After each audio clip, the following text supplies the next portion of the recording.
এই তাফসিরুল মাহফিলে আমাকে যে বিষয় দেওয়া হয়েছে সূরা বাকারাহ, বাকারাতুন এই নামটা অনেক হাদিস এবং সাহাবাদের আসার তাদের কওল থেকেই নির্ধারিত করা একটা নাম। যেহেতু এই সূরার মাঝখানে রব্বুল আলামিন বাকারার তাজকিরা করেছেন, বাকারার বর্ণনা করেছেন, সেজন্য এই সূরার নাম বাকারা। বাকারাতুন অর্থ কি অনেকেই এই মজলিসে জানেন, যারা হাই স্কুলে, হাই মাদ্রাসায়, সিনিয়র মাদ্রাসায় পড়েছেন। সহজ একটা ভাষা। বাকারাতুন মানে গাই, আমরা যে পালি গাই গাখীর বানানোর জন্য, এই বাকারাতুন অর্থ মানে গাই। যেহেতু গরুর কথা এই সূরার মাঝখানে আল্লাহ রাব্বুল আলামিন বর্ণনা করেছেন, সেই জন্য এই সূরাটার নাম বাকারা রেখেছেন। কোরআনে কারীম নাজিল হয়েছে আল্লাহর নবী সাল্লাল্লাহু আলাইহি ওয়াসাল্লামের উপরে। মক্কার জিন্দিগিতেও নাজিল হয়েছেন, হিজরত করার পর মদিনা যাওয়ার পরেও নাজিল হয়েছে। সূরাতুল বাকারা এই সূরাটার বেশিরভাগ আয়াত যেহেতু মদিনায় নাজিল হয়েছে, সেই জন্য এই সূরা বাকারা মদিনায় অবতরণ বা নাজিল হয়েছে এটাই বলা হয়। যদিও কিছু আয়াত নবী আলাইহিস সালাতু ওয়াস সালাম যখন মক্কা শরীফে হজ করতে গিয়েছিলেন সেই সময়ও নাজিল হয়েছে, সেজন্য কিছু আয়াত এই সূরার মক্কাতে নাজিল হয়েছে, কিন্তু বেশিরভাগ আয়াত এই সূরার মদিনায় নাজিল হয়েছে, সেজন্য এই সূরাটা মাদানী সূরা। এই সূরার মাঝখানে রব্বুল আলামিন 286টা আয়াত রেখেছেন। এই সূরার মাঝখানে 286টা আয়াত আছে এবং ওয়ার্ড শব্দ আছে 6221টা। ওয়ার্ড মানে শব্দ, যেরকম মই, গুয়াহাটি, লই, জাম। মই একটা শব্দ, গুয়াহাটি একটা শব্দ, লই একটা শব্দ, জাম একটা শব্দ। ওইটা ভেবেই কোরআনে আছে আলিফ যালিকাল কিতাবু লা রাইবা ফি, এখানে 4টে। যালিকা আল কিতাব লা রাইবা ফি, 4টে। এইভাবে গুনলে এই সূরার মাঝখানে 6221টি শব্দ রয়েছে। এবং এক একটা যদি অক্ষর গোনা যায়, হরফ, আলিফ বা তা সা, বাংলা ভাষায় বলবো ক খ ঘ গ, ইংরেজিতে বলবে এ বি সি ডি, যেটা আলফাবেট অক্ষর, আরবিতে বলবে হারফ। হরুফ রয়েছে এই কোরআনিক এই সূরার মাঝখানে, সূরা বাকারার মাঝখানে 25,500টা। জোরে বলেন সুবহানাল্লাহ। এত বড় সূরা, কোরআনে কারীমের সবথেকে বড় সূরা যেটা, সেই সূরাটা হলো এইটা। কিন্তু এই সূরাটা ধারাবাহিকভাবে প্রত্যেক দিন একটু একটু করে নাজিল হয়েছে এমন না, বরং কিছু আয়াত নাজিল হলো, ফের কিছু আয়াত নাজিল হয়েছে যে অন্য সূরার মাঝখানেও ঢুকেছে। এমন হয়েছে যে সূরাটা অনেক দিন ভরে নাজিল হয়েছে, হাত্তাকে হুজ্জাতুল বিদা, আল্লাহর নবী সাল্লাল্লাহু আলাইহি ওয়াসাল্লামের শেষ জামানা, তখন গিয়ে এই সূরার মাঝখানে একটি আয়াত আছে, সে আয়াত নাজিল হয়েছে। সেটা হলো আহাল্লাল্লাহুল বাইআ ওয়া হাররামার রিবা। এই আয়াত হুজ্জাতুল বিদা, নবী আলাইহিস সালাতু ওয়াস সালামের শেষ জামানা নাজিল হয়েছে। এই সূরার মাঝখানে একটি আয়াত এমন আছে যে আয়াতটা নবী আলাইহিস সালাতু ওয়াস সালামের ইন্তেকালের 85 দিন, প্রথম 85 দিন আছে আর ইন্তেকালের, সেই সময় নাজিল হয়েছে। তাহলে বোঝা গেল ধারাবাহিকভাবে এক মাসেই এই পুরা সূরাটা নাজিল হয় নাই, মদিনায় যাওয়ার পরে নাজিল হয়েছে। মদিনায় মেহনত করেছেন 10 বছর, শুরুর থেকে নিয়ে লাস্ট পর্যন্ত কিছু কিছু করে নাজিল হয়েছে। এই সূরার লাস্ট আয়াত যে নাজিল হয়েছে আল্লাহর নবী সাল্লাল্লাহু আলাইহি ওয়াসাল্লামের ইন্তেকালের 85 দিন আগে, সে আয়াতটি হলো ওয়াত্তাকু ইয়াওমান তুরজাউনা ফীহি ইলাল্লাহ। আল্লাহর নবী সাল্লাল্লাহু আলাইহি ওয়াসাল্লাম ইন্তেকালের 85 দিন আগে যে আয়াতটা নাজিল হলো, সেই আয়াতের দ্বারাই মানুষকে ডরাইতেছে, ডর খেলাইতেছে, ভয় করতে বলতা হয়েছে। ওয়াত্তাকু, তোমরা ভয় করো, ইয়াউমান, সেই দিন থেকে ভয় করো, তুরজাউনা ফীহি ইলাল্লাহ, যেই দিন সবাইকে উঠে আল্লাহ তাআলার কাছে হাজির হইতে হবে, উপস্থিত হইতে হবে। অর্থাৎ এই দুনিয়া একবার সব ধ্বংস হয়ে যাবে। ফাসাইকা মান ফিস সামাওয়াতি ওয়াল আরদ, সব ধ্বংস হয়ে যাবে, মাটি মাটি হয়ে যাবে যা কিছু আসমানে এবং জমিনে আছে। তারপর আরেকটা সূর ফুঁকবে, সেই সময় সবাই উঠে আরাফার ময়দানের মতো ময়দান হবে, হাসরের ময়দান, সেই ময়দানের দিকে সবাই দৌড়াবে। সেটা বলছে এই সূরার লাস্ট আয়াত যেটা নাজিল হয়েছে, ওয়াত্তাকু, সেই দিন থেকে ভয় করো, তুরজাউনা ফীহি ইলাল্লাহ, যেই দিনে আল্লাহর কাছে সবাইকে হাজির হইতে হবে, কেউ পিছনে থাকতে পারবে না।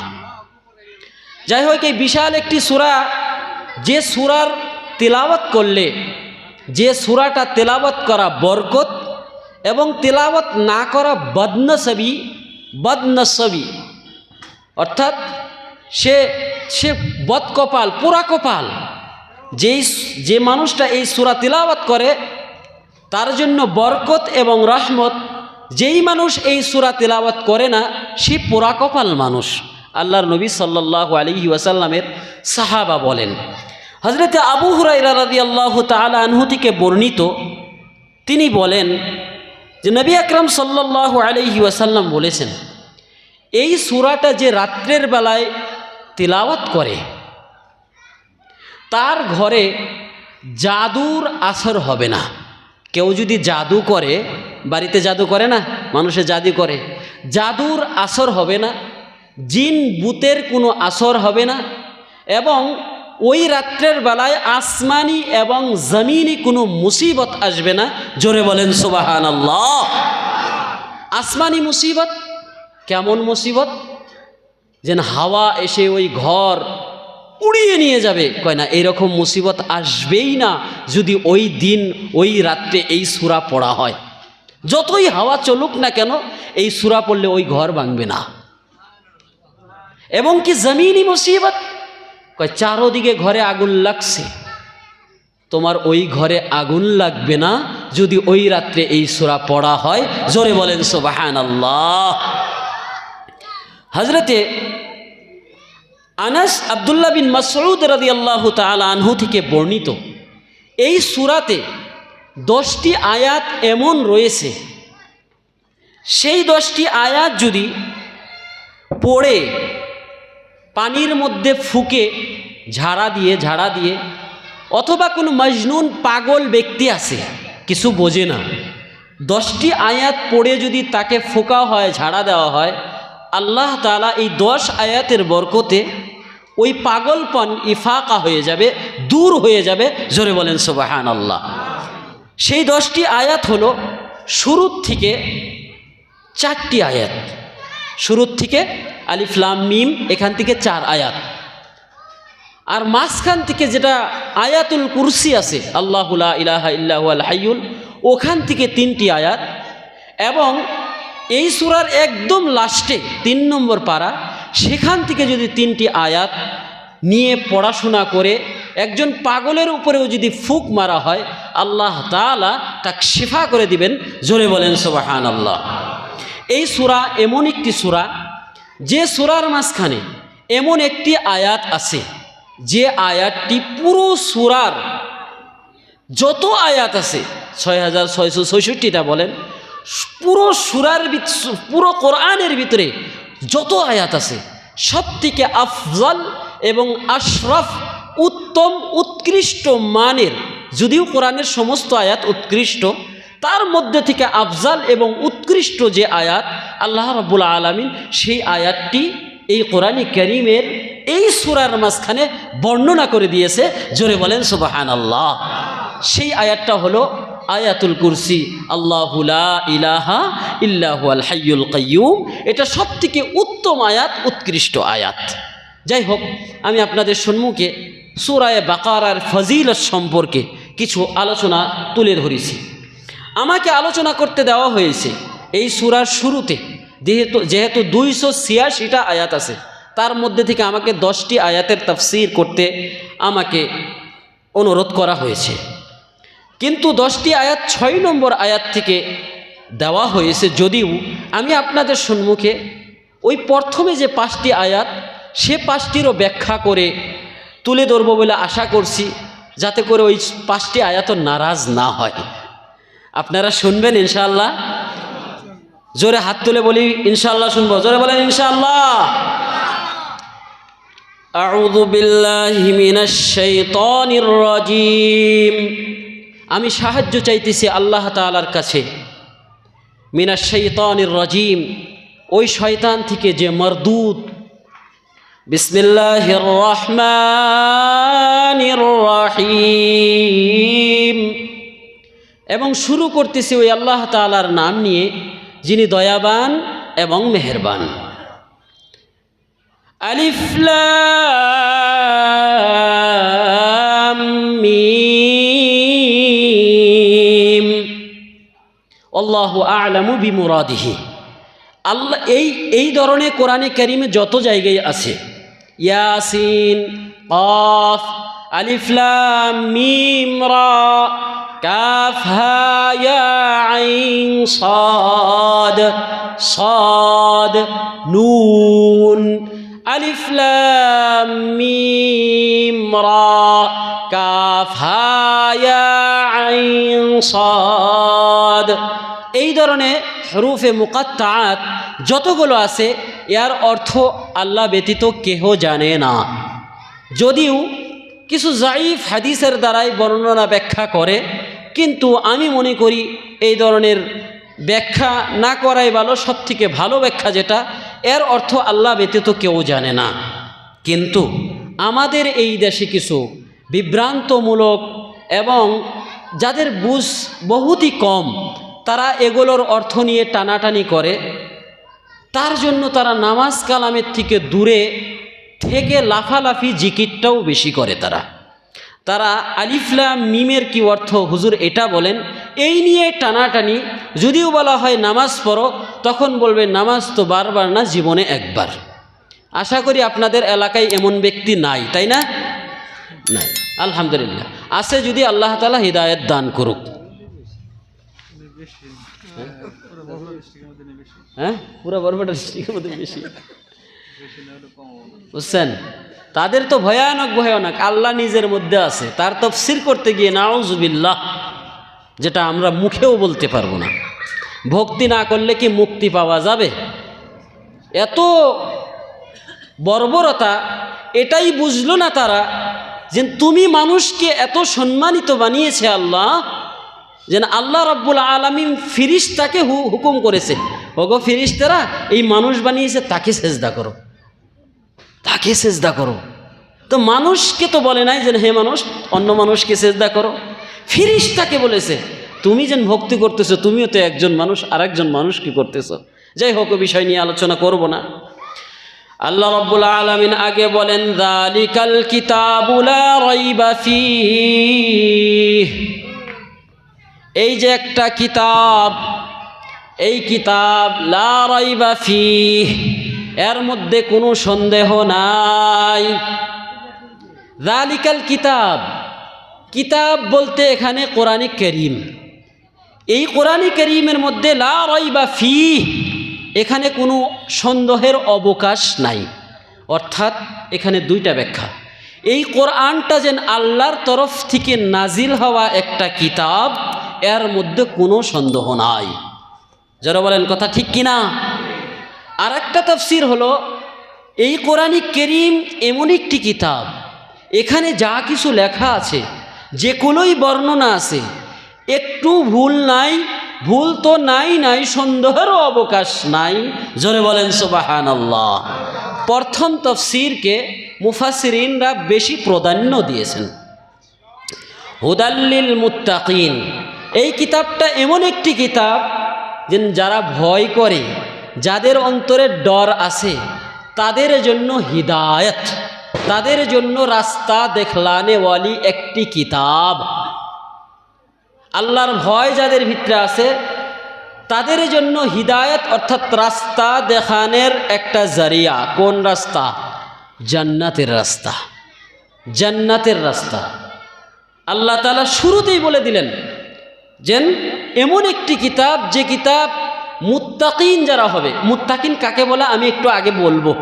মুত্তাকিন কাকে বলা হয় আল্লাহ তাআলা নিজেই বলে দিয়েছেন, সেটা আমি বলবো। মুত্তাকিন তাদের জন্য হিদায়াত মানে রাস্তা পেয়ে যাবে।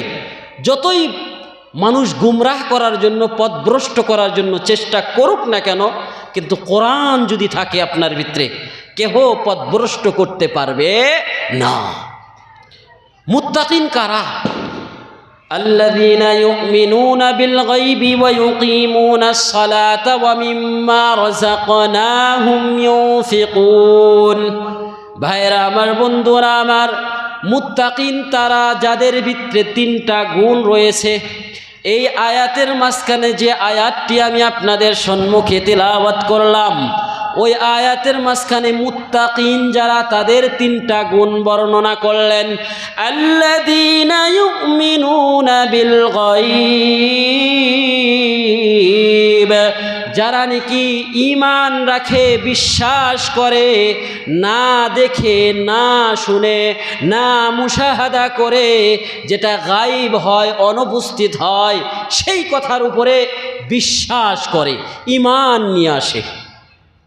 যারা নাকি ইতিমাদ করে, কারো উপরে বিশ্বাস করে, একদম ইয়াকিন করে ফেলে, অন্তরে বসিয়ে ফেলে, এটাকে বলা হয় গায়েব, ঈমান বিল গায়েব। অর্থাৎ চোখেও দেখি নাই, ডাইরেক্টলি কানেও শুনি নাই, হাত দিয়েও ছুঁই নাই, কারো উপরে ইতিমাদ করে, কারো উপরে ভরসা করে যে কথাগুলো বলল, সেই কথাগুলো একদম 100% মেনে নিলাম, এটাকে বলা হয় ঈমান বিল গায়েব। যেরকম আল্লাহর নবী আমাদের জন্য বলে গিয়েছেন যে আল্লাহ ব্যতীত কোনো মাবুদ নাই, আল্লাহকেও আমরা দেখি নাই, শুনিও নাই আল্লাহর কথা ডাইরেক্টলি কানে, কিন্তু আল্লাহর নবী বলেছেন আল্লাহ ব্যতীত কোনো মাবুদ নাই। আল্লাহর নবী বলেছেন কিয়ামত আসবে, আমরা দেখিও নাই কোনোদিন কিয়ামত। আল্লাহর নবী বলেছেন হাশরের ময়দান কায়েম হবে, আমরা দেখি নাই। আল্লাহর নবী বলেছেন মিজান হবে, আল্লাহর নবী বলেছেন পুলসিরাত হবে। এই কথাটা আল্লাহর নবীর উপরে ভরসা করে, তাকে সম্মুখে রেখে, তার উপরে ইতিমাদ করে, পূর্ণ তরিকায় বিশ্বাস করে নিলাম, এটার নাম গায়েব। এটার নাম কি? গায়েবের উপরে ঈমান নিয়ে আসা।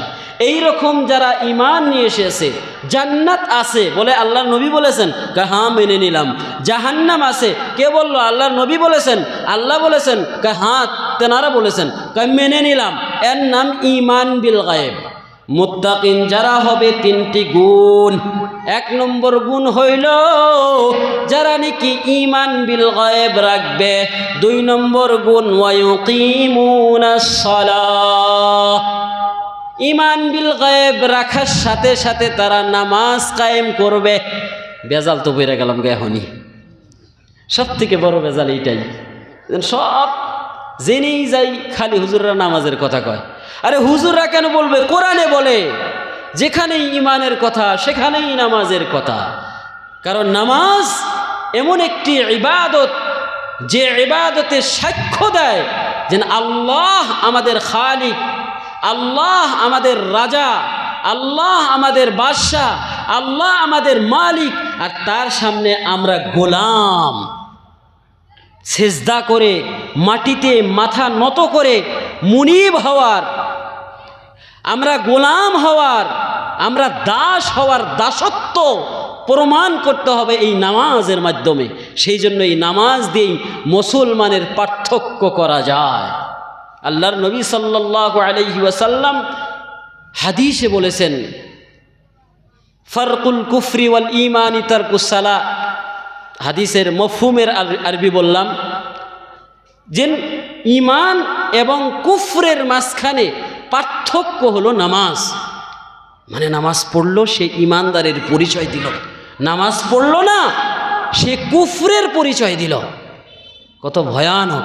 সেজন্য আমাদের নামাজ যদি থাকি তাহলে মুত্তাকিনের দ্বিতীয় গুণ হলো আমাদের ওমিম্মা রাযাকনাহুম ইউনফিকুন। আল্লাহ তাআলা বলেন ৩ নম্বর গুণ, মুত্তাকিনের ৩ নম্বর গুণ, সেটা হলো আল্লাহ দেওয়া সম্পদ, আল্লাহ দেওয়া মাল। সেই আল্লাহ দেওয়া মাল এবং সম্পদকে আল্লাহর রাস্তায় খরচ করতে হবে। যারা মুত্তাকিন পরহেজগার হতে চায়, যারা হিদায়াত পেতে চায়, যারা জান্নাতের রাস্তা পেতে চায়, 3টা গুণ এই আয়াতে লাস্টের গুণ হইল আল্লাহ দিয়েছে মাল, সেই মালকে আল্লাহর রাস্তায় খরচ করা। আল্লাহর রাস্তায় খরচ করার অর্থ শুধুমাত্র এইটাই বুঝেন না, আল্লাহর রাস্তায় যান ও মাল নিয়ে বাইর হও 3 দিনের নিগা, 40 দিনের নিগা, এইটাই শুধু না। আল্লাহর রাস্তায় খরচ করা, মসজিদ করা দরকার, মসজিদ করো। আল্লাহর রাস্তায় খরচ করা দরকার, মাদ্রাসা সেখানে দরকার সেখানে করো। জলসা করা দরকার, টাকা দেওয়া দরকার, সেখানে দাও। বাড়ির পাশে গরিব মানুষ রয়েছে, কম্বল পায় না, ঠান্ডার মাঝখানে একটা কম্বল কিনে দাও। এটা আল্লাহর রাস্তায় খরচ করা। প্রত্যেক মাসে 2 বার 3 বার করে গরুর মাংস আমার বাড়িতে খাই, পরের বাড়িতে একদিনও পায় না ভাই, তার বাড়িতে 1 পোয়া 1/2 কেজি মাংস কিনে দেওয়া, এটা আল্লাহর রাস্তায় খরচ করা। আল্লাহর রাস্তায় খরচ করা এটাও যেন তোমার মা বাবার উপরে খরচ করা। এই সূরার মাঝখানে আল্লাহ তাআলা বলেন ইয়াসআলুনাকা মাযা ইউনফিকুন কুল মা আনফাকতুম মিন খাইরিন ফালিল ওয়ালিদাইনি ওয়াল আকরাবিন। সাহাবারা জিজ্ঞাসা করলো, ওগো আল্লাহর রাসূল, আমরা খরচ করব তো খরচ করব কোথায়? আল্লাহর নবী বলেন ভালো কাজের জন্য খরচ করো। আর ভালো কাজের খরচটা সর্বপ্রথম আল্লাহ তাআলা বলে দিলেন ফালিল ওয়ালিদাইন, তোমার মা বাবার জন্য যেটা খরচ করবে সেটা হলো উত্তম খরচ করা। কিন্তু আমরা পীর সাহেবকে প্রাধান্য দিয়ে দেই। ঠান্ডার মাঝখানে জলেশ্বরে যাইতে হবে, ভালো লোকাল মুরগি নিয়ে যাইতে হবে, পীর সাহেবের কাছে বড় বড় আঙ্গুরের টুপলা নিয়ে যাইতে হবে। ঠান্ডার দিন যায়, কমলার দিন যায়, মা বাবার জন্য নিয়ে যায় না। আল্লাহ বলেন খরচ করার প্রথম রাস্তা মা বাবার জন্য। মা বাবাকে দেই না, বন্ধু বান্ধব নিয়ে 4 দোকানে 100 টাকা 150 টাকার যার বিল হয়, রাত্রেবেলা যাওয়ার সময় বাবার জন্য একটা মিষ্টি নিয়ে যাই না। যেই বাবা নাকি আমরা যখন ছোট ছিলাম পুরো দিন কাম করে 100 টাকা 200 টাকা হাজিরা করার পর যারা বাড়ি বড়বালা লাংলা গড়াই মানে গেলেও তোমার আর আমার জন্য বড় বড় করে একটা মিষ্টি নিয়ে আইছে, নিজে না খায়া আনে নাই বাবারা? নিজে না খায়া পাট বিক্রি করতে যায়, নিজে কিছুই খায় না, 1 কিলো 2 কিলো করে জিলাপি নিয়ে এসছে আমার আপনার বাবা।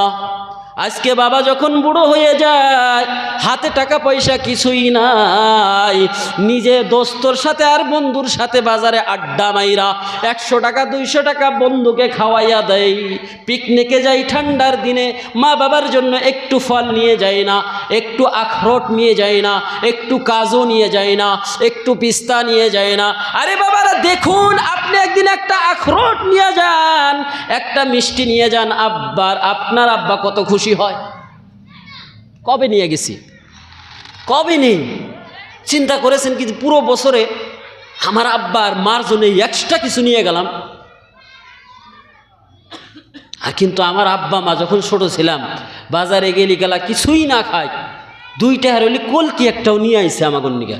যখন 2 টাকার কলকি হইলেও নিয়ে আইছে, ওই সময় 4 আনা দাম আসাল, ডেলি নিয়ে আইছে, বাজারে গেলেই কিছু না কিছু নিয়ে আইছে। আর এখন বাপ মা বুড়া হয়ে গেছে, বাজারে যাইতে পারে না, ডেলি আমরা বাজারে যাই, কবে কি নিয়ে গেলাম চিন্তা করছি কি? আল্লাহ বলেন সবথেকে ভালো খরচ যেটা, সেটা শুরু হয় তোমার বাপ মায়ের উপরে খরচ করো।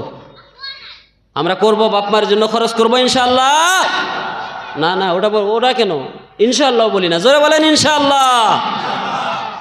বাপ নাই, মিষ্টি নিতে পারি না, মনে বড় ইচ্ছা। হুজুর বলার পরে বাপ মাকে একটা কমলা খিলাইব, একটু মিষ্টি নিয়ে যাব, কিন্তু বাপ আজ দুনিয়ায় নাই, কবরে শুয়ে আছে। কবরে আপনার বাবা কবরেও যদি শুয়ে আছে, আপনি কমলা দেওয়ার ইচ্ছা করলেন, আপনি আপেল কিনে দেওয়ার ইচ্ছা করলেন, আপনার এই আমলটা স্বয়ং আল্লাহ তাআলা দেখবেন। দেখার পর আপনার উপরে খুশি হইয়া আল্লাহ তাআলা যদি আপনার বাবাকে জান্নাতবাসী করে থাকেন, কবরের জান্নাতের বিছানা দিবেন, কবরের মাঝখানে আল্লাহ তাআলা নিজে স্বয়ং আপেল খিলাবে।